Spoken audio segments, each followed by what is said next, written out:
Round of 32 ম্যাচে আজ রাতে মুখোমুখি হবে রোনালদোর পর্তুগাল এবং মদ্রিচের ক্রোয়েশিয়া। ম্যাচে কে হারবে কে জিতবে সেটা বলা মুশকিল, কিন্তু এতটুকু সত্য যে আজকের এই ম্যাচটা দেখে অনেক রিয়াল মাদ্রিদ ফ্যানরাই কাঁদবে, কেননা আজকের ম্যাচের মাধ্যমেই হয় রোনালদো অথবা মদ্রিচের বিশ্বকাপে যাত্রার ইতি ঘটবে। প্রথমেই আসা যাক ক্রোয়েশিয়ার মধ্যে। ক্রোয়েশিয়া বর্তমানে খুব দুর্দান্ত একটা ফর্মে রয়েছে। এই দলটাকে আপনি দেখবেন না যে কোনো একটা টিমের সাথে 5 গোল দিয়ে দিছে, 6 গোল দিয়ে দিছে, না এমন ধরনের পারফরমেন্স তারা দেয় না, কিন্তু তারা কনসিস্টেন্টলি খুব সুন্দর এবং খুব গোছানো একটা পারফরমেন্স দিয়া ওয়ার্ল্ড কাপের মাধ্যমে নিজেদের অস্তিত্বের জানান দিয়ে আসে। এমনি অন্যান্য যে সকল টুর্নামেন্ট দেখবেন কিংবা ফ্রেন্ডলি ম্যাচগুলোতে দেখবেন তেমন একটা ক্রোয়েশিয়া নিয়ে কেউ আলোচনাই করবে না, কিন্তু ক্রোয়েশিয়া যেখানে তাদের জাত চেনানো কিংবা যেখানে তাদের প্রমাণ করা দরকার যে তারা কি পরিমাণ ভালো খেলতে পারে, তারা সেটাই করে এবং ওয়ার্ল্ড কাপে তারা দেখা দেয়।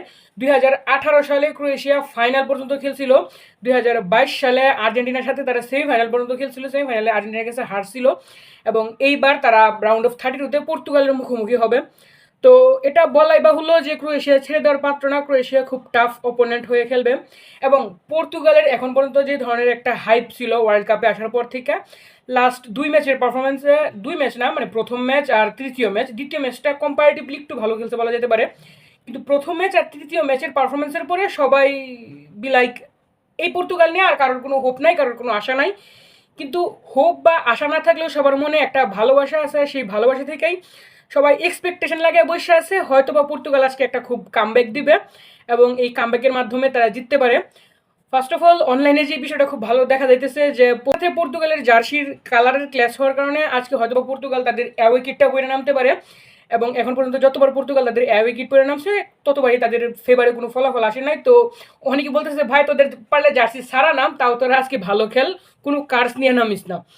ক্রোয়েশিয়া যদি প্রথমেই গোল দেয়া দেয় বা ক্রোয়েশিয়া যদি ফার্স্ট স্কোর করে ফেলে, তাহলে আমার মতে আজকের এই ম্যাচটা পর্তুগালের জন্য যেটা অনেক কঠিন হয়ে যাবে, কেননা পর্তুগাল যেই ধরনের একটা টিম পারফরমেন্স দেয় তাতে এটা খুব ক্লিয়ার যে যদি তারা একবার গোল খায় ফেলে, এই গোলটাকে শোধ কইরা পরে আরেকটা কামব্যাক দেওয়া, যেটা এই ওয়ার্ল্ড কাপের প্রত্যেকটা নকআউট ম্যাচে হইতেছে, যে ইভেনচুয়ালি একটা দল গোল খায় ফেলতেছে, এরপর তারা সেখান থেকে কামব্যাকের মাধ্যমে ইকুয়ালাইজ করে, এরপরে একটা ফাইনাল মিনিটের কামব্যাকের মাধ্যমে তারা ম্যাচটা জয়লাভ করে। একমাত্র ফ্রান্স বাদে প্রত্যেকটা টিমের সাথে, বড় বড় টিমগুলোর সাথে এখন পর্যন্ত এমনই হয়ে গেছে। হতে পারে আপনি ব্রাজিলের কথা বলবেন, গত রাত্রে ইংল্যান্ডের কথা বলেন, বেলজিয়ামের কথা বলেন, প্রত্যেকটা বড় বড় টিমই এভাবে কামব্যাকের মাধ্যমে জিতছে, কিন্তু পর্তুগালের ক্ষেত্রে এই বিষয়টা খুবই রেয়ার।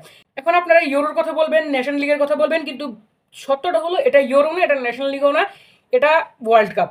এবং ওয়ার্ল্ড কাপে কোনো একটা টিমরই আপনি ছোট করে দেখতে পারেন না, বিশেষ করে যখন ক্রোয়েশিয়ার মতন এত বড় একটা টিম। এবং ক্রোয়েশিয়ার ব্যাপারে একটা ফান ফ্যাক্ট হলো, ক্রোয়েশিয়ার যারা হারায় ইভেনচুয়ালি তারাই ওয়ার্ল্ড কাপ জিতে। যেমন 2018-তে ফাইনালে ফ্রান্স ক্রোয়েশিয়ারে হারাইছে, তারা ওয়ার্ল্ড কাপ জিতছে। আর্জেন্টিনা গতবার সেমিফাইনালে ক্রোয়েশিয়ারে হারাইছে, আর্জেন্টিনাও সেই ওয়ার্ল্ড কাপই জিতছে। তো আজকে যদি পর্তুগাল ক্রোয়েশিয়ারে হারাইতে পারে তাহলে একটু আশা করা যাইতে পারে পর্তুগালের কাছ থেকে। আচ্ছা, এখন বলা যাক পর্তুগালের স্কোয়াড নিয়ে। পর্তুগালের স্কোয়াডের কথা যদি আমি বলতে চাই, তাহলে প্রথমে বলবো যে আজকের ম্যাচটা রাফায়েল লিওকে স্টার্ট করেন। আজকের ম্যাচে আপনি কোনো মতেই পেদ্রো নেটোরেতে স্টার্ট করতে পারবেন না, কেননা গত কলম্বিয়ার ম্যাচটার মাধ্যমেই খুব ক্লিয়ারলি ডিফারেন্সটা বুঝে গেছি। রাফায়েল লিয়াও গত ম্যাচে মাত্র 20 মিনিটের মতন খেলছিল, এবং তার সেই 20 মিনিটে সে কী পরিমাণ ইম্প্যাক্ট রাখছিল মাঠের মধ্যে, এটা কিন্তু খুব সুন্দরভাবে বোঝা যায়। এখন জোয়া ফেলিক্সের বিষয়টা বলা যেতে পারে, কিন্তু জোয়া ফেলিক্স তার যেই অবস্থানে সে খেলে, আমার মতে সেই অবস্থানে খুব ভালোই খেলে, কেননা ও রোনালদোর ফলস ডামি হিসেবে খেলা ট্রাই করে, দ্যাটস ওয়াই সে রোনালদোর আশেপাশে থাকে এবং এখানে একটা স্পেস ক্রিয়েট হয়, যার ফলে রোনালদোর খেলতে সুবিধা হয়। এখন সবচেয়ে বড় যে প্রশ্নটা, সবার মানে একটাই প্রশ্ন, যে অনলাইনে অনেক জায়গায় এই রিউমারটা ছড়া যেতেছে যে আজকের ম্যাচে খুব সম্ভবত রোনালদোকে বেঞ্চ করা হতে পারে, কিন্তু এখন পর্যন্ত এই ধরনের কোনো ক্লিয়ারেন্স নিউজ আসে নাই, এবং আমার মতে মনে হয় না আসবেও, কেননা রোনালদোরে বেঞ্চ কইরা অন্য রোনালদোর জায়গায় খুব ভালো মানের প্লেয়ার যে পর্তুগাল নামে ফেলতে পারবে এমনটা নাই। কেননা অন দ্য পিচ বা অফ দ্য পিচ আপনি যাই বলেন না কেন, রোনালদোর বিকল্প এখন পর্যন্ত পর্তুগালের হাতে নাই। পর্তুগালের যদি আজকের ম্যাচটা জিততে হয়, তাহলে তাদের এটা মাথায় রাখতে হবে যে আজকে তাদের সাথে রোনালদো খেলবে এবং রোনালদোরে তাদের বল বানায় দিতে হবে, এবং রোনালদোর আজকের ফিনিশিং ভালো করতে হবে। কেননা আজকের ম্যাচটা এমন হবে না যে আচ্ছা রোনালদো নামছে কিন্তু রোনালদো পারফর্ম করছে না, কিন্তু অন্য প্লেয়াররা পারফর্ম করে ফেলছে এবং at the end of the day Portugal একটা উইন নিয়ে নিছে, এমনটা আমি অন্তত ক্লিয়ারলি দেখতেছি না যে রোনালদো পারফরমেন্স না করে আজকের ম্যাচটা পর্তুগাল উইন নিয়ে নিবে। এটা সম্ভবই না, নিয়ার টু ইম্পসিবল। এরপর আসা যাক পর্তুগালের যে মিডফিল্ড, ওয়ার্ল্ড কাপে শুরুর আগে one of the best midfield, যাদের ভরসায় সবাই এবার পর্তুগালের উপর বাজি ধরতেছিল যে পর্তুগাল এবার ওয়ার্ল্ড কাপ জিতবে। Vitinha, Joao Neves, Bruno Fernandes, এদের উপর ভর করে যে পর্তুগাল রেনিয়া মানুষের একটা ওভার হাইপ ক্রিয়েট করতেছিল, এটা প্রথম 3 ম্যাচে খুব বাজেভাবে ধ্বংস হয়ে গেছে। কেননা তারা দেখা যেতেছে at the end of the তারা 800 পাস করতেছে, কিন্তু তাদের পাসগুলো একটাও গোলে ক্রিয়েট হইতেছে না। এখন আপনি মনে করেন 800 পাস করলেন, কিন্তু আপনার বিপক্ষের দল 20-30টা পাস করলো এবং একটা কাউন্টার অ্যাটাকের মাধ্যমে গোল দিয়ে আপনার ঠান্ডা করে রেখে দিল। At the end of the day আপনার এই 800 পাস কোনো ম্যাটারই করবে না যদি না আপনি একটা ভালো রেজাল্ট আনতে পারেন, যদি না পর্তুগাল একটা উইনিং রেজাল্ট আনতে পারে। আমার মতে আজকে পর্তুগালের মিডফিল্ডে জোয়াও নেভিসের সাথে সাথে রুবেন নেভিসকে স্টার্ট করলে খুব সম্ভবত মনে হয় আমরা একটা ভালো কিছু এক্সপেক্ট করতে পারি। কেননা ক্রোয়েশিয়ার মতন একটা টিম যারা কিনা মূলত মিডফিল্ডের উপরে ভর করে ফুটবলটা খেলবে, লুকা মডরিচের কথা বলেন কিংবা অন্যান্য যে সকল প্লেয়ারদের কথাই বলেন, তারা কিন্তু মিডফিল্ড ওরিয়েন্টেড একটা খেলা খেলার চেষ্টা করবে। তো তাদেরকে আটকানোর জন্য যদি আপনি এমন একটা মিডফিল্ড নিয়ে রাখেন যারা নিজেদের মধ্যে খুব সুন্দর সুন্দর পাস ক্রিয়েট করবে, বেশি কিছু হবে না, তারা তাদের মধ্যে খুব সুন্দর পাসগুলোই দিবে, কিন্তু জাস্ট একটা পাস মিস হয়ে যাবে এবং ওই একটা পাসই ক্রোয়েশিয়ার ধরবে এবং একটা গোল দিয়ে দিবে।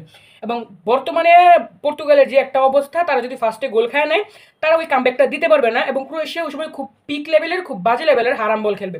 এবং ইনকেস যদি ক্রোয়েশিয়া পিক লেভেলের হারাম বলের মাধ্যমে পর্তুগালকে আটকাইতে না পারে এবং পর্তুগাল খুব কষ্ট করে 90 মিনিটের মধ্যে ইকুয়ালাইজ গোল করলো, এরপর বাকি 30 মিনিট কিন্তু ক্রোয়েশিয়া গোল দেওয়ার জন্য খেলবে না, তারা জাস্ট আপনারা আটকায় রাখবে এবং খেলাটা আটকায় তারা খুব সুন্দরভাবে গুছায় খেলাটা নিয়ে যাবে পেনাল্টিতে। কেননা এখন পর্যন্ত ওয়ার্ল্ড কাপ বলেন বা যে কোনো মঞ্চে বলেন, ক্রোয়েশিয়ার পেনাল্টিতে জয়ের রেট 100%। এখন পর্যন্ত ক্রোয়েশিয়া একবারও ট্রাইবেকারে হারে নাই, তো ট্রাইবেকারে তাদের যে উইনিং রেটটা তারা সেটা অবশ্যই কাজে লাগানোর চেষ্টা করবে।